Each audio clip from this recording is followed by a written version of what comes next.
क्या आपने कभी सोचा है कि कोई हमें देख रहा है? हमारी हर हरकत, हर सवाल किसी और की कहानी का हिस्सा हो सकती है।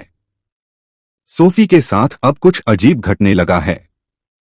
उसे अब न सिर्फ दर्शनशास्त्र की चिट्ठियां मिल रही हैं, बल्कि अब वो हिल्डे नाम की एक लड़की के बारे में भी जान रही है, जिससे उसकी कभी मुलाकात नहीं हुई।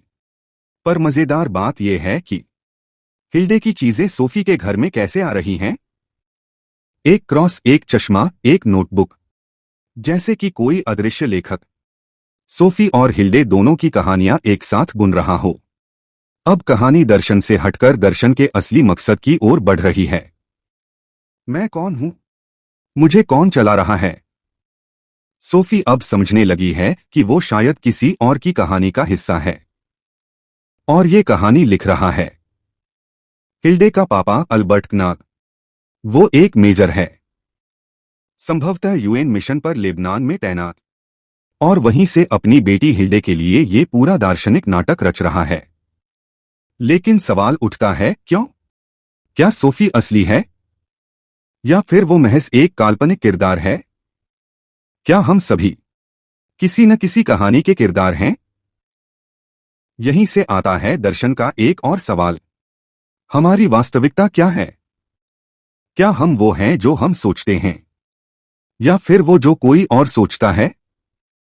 सोफी अब इस किताब में एक साधारण लड़की नहीं रही।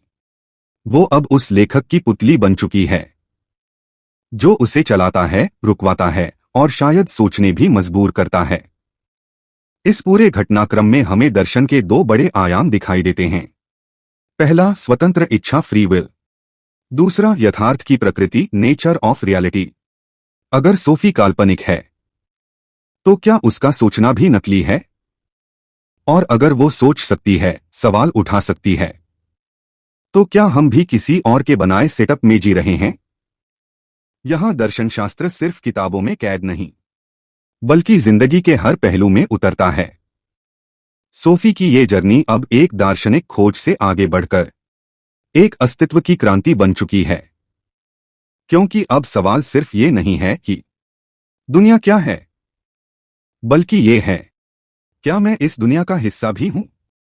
आगे की कहानी और भी ज्यादा चौंकाने वाली है, क्योंकि अब सोफी खुद को मुक्त करना चाहती है उस कहानी से, उस लेखक से और उस नियति से।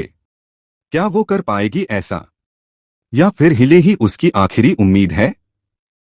ध्यान खींचने वाले टोन में जानने के लिए बने रहिए सोफीज वर्ल्ड पार्ट 6 में।